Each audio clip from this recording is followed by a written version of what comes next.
नमस्कार दोस्तों, आप सभी का स्वागत है सबका समाधान यूट्यूब चैनल पर। साथियों, आज के इस वीडियो में हम रीट 2021 को लेकर बात करने वाले हैं। देखो, रीट 2021 से बहुत ही ज़्यादा लंबा खिंच गया टॉपिक या मैटर आप कह सकते हो इसको, क्योंकि पहले बहुत समस्याएं आई है और धीरे धीरे इसमें समस्याएं बढ़ती गई है, बल्कि इसमें समस्या का समाधान कभी हुआ ही नहीं। तो रीट 2021 एक बहुत ही, ये मान लीजिए कि अपवाद ही मान लीजिए इस वैकेंसी को, क्योंकि बहुत ज़्यादा, इतना मैंने किसी में नहीं देखा इतनी प्रॉब्लम्स किसी अगर वैकेंसी में आई हो। तो ये रीट 2021 और इतिहास की पहली भर्ती है ऐसी जो इतनी प्रॉब्लम क्रिएट कर रही है। तो इसमें अब क्या हो गया, देखो मैं आपको बता दूं।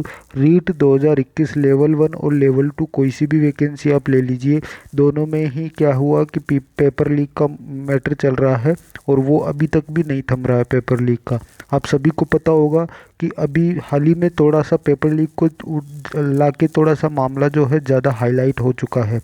हाईलाइट कैसे हो चुका है आपको मैं बताऊं कि जो अभी जो है, पहले क्या कर रही थी जो एजेंसी थी, या जिसको आप कहोगे कि जांच चल रही थी, जांच एजेंसी थी, उसको कहते हैं एसओजी। और एसओजी की जांच एजेंसी जो थी वो लेवल 2 को लेकर जांच कर रही थी और लेवल 2 को रद्द भी कर दिया गया।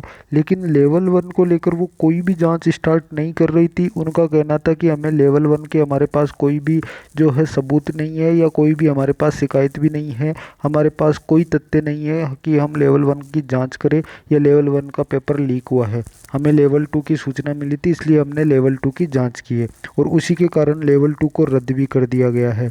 लेकिन अभी क्या हुआ है कि इसमें केंद्र सरकार ने भी कदम रखा है।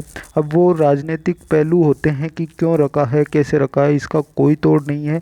हो सकता है उसमें इसकी जो जांच की जाए वो। लेकिन एसओजी जो है, एसओजी क्या कर रही थी कि स्टेट गवर्नमेंट जो थी हमारे यहाँ, अब वो कोई सी भी गवर्नमेंट हो लेकिन स्टेट गवर्नमेंट के अधीन काम करती है। जैसा उनकी तरफ से इशारा मिलता है वैसा ही काम यहाँ चलता है, क्योंकि ये उसी के कंट्रोल में आती है एसओजी।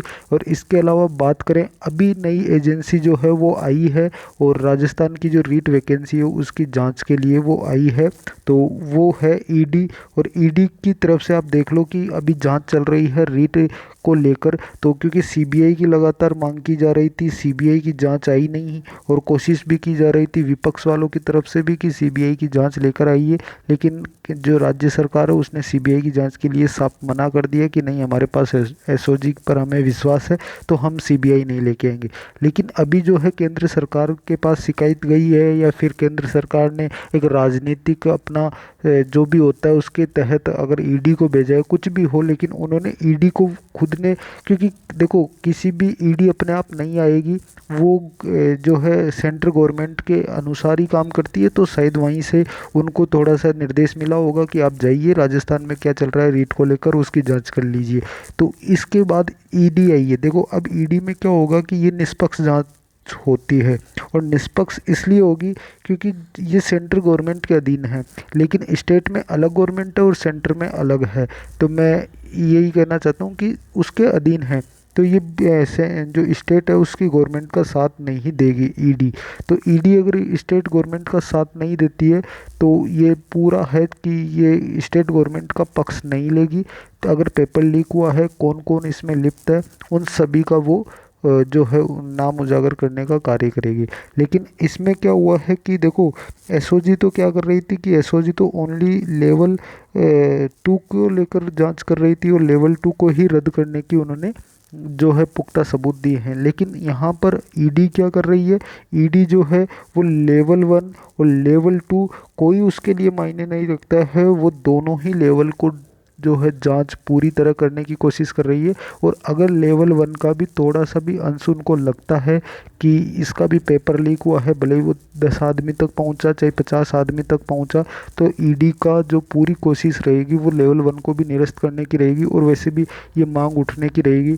अब इसमें क्या होता है कि कई बार जो है अभी ये ज्वाइनिंग देने की कोशिश तो कर रही है सरकार, लेकिन इस पर मुझे लगता है इसमें प्रॉब्लम आ सकती है।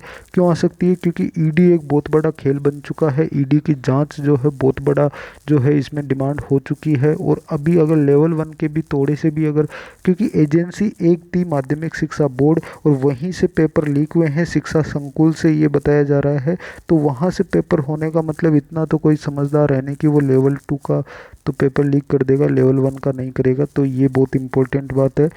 इसके अलावा हम जैसे कहीं जैसे मान के चलिए आप कई चीज़ों को हम देख के चलें, तो अभी जो है लेवल 1 की भी जो है पेपर रद्द की मांग चल रही है। लेवल 1 जो है 2021 का, ये बहुत इम्पोर्टेंट है। मांग भी चल रही है, लेकिन अभी इसमें देखो सच्चाई और झूठ का दोनों का साथ होना चाहिए। मैं ना तो पेपर रद्द के साथ हूँ, ना ही मैं पेपर को बहाल करने के साथ हूँ। तो मैं निष्पक्ष हूँ। जिसका भी जो भी ईडी जांच करेगी वो सही करेगी जहाँ तक है, क्योंकि बार बार सीबीआई की जांच की मांग की जा रही थी। तो मेरा मानना ये है कि जिनको ज्वाइनिंग मिल जाती है ठीक है, और ज़्यादातर कोशिश ये रहेगी ईडी की भी या किसी की भी ये कोशिश रहेगी कि जिनको ज्वाइनिंग मिल जाती है उनकी जांच कीजिए, और उनकी जांच में जो अगर पाया जाता है ये पेपर लीक में कि जिनको फ़ायदा मिला है जिनकी जांच करने पर, वो तो उसको परमानेंटली वो क्या करेंगे, बैन करेंगे सरकारी नौकरियों से, और उसको हटा दिया जाएगा। बाकी जो लग चुके हैं उनके साथ धोखा नहीं होना चाहिए, क्योंकि जिन्होंने अपनी मेहनत से अगर किया है उनके साथ धोखा नहीं होना चाहिए। एक बार उनको आप लड्डू दे दो फिर उनके हाथ में से छीन लो, ऐसा काम नहीं होना चाहिए। मेरा मानना यह है। तो आपको सभी को ये बधाई है। वैसे ईडी की जो जांच चल रही है ये बहुत ज़ोर ज़ोर से चल रही है, और इसकी मांग भी चल रही है। निष्पक्ष जांच होनी चाहिए जो हो रही है, और अभी तो ईडी की शुरुआत है, आगे क्या होता है किसी को पता नहीं है।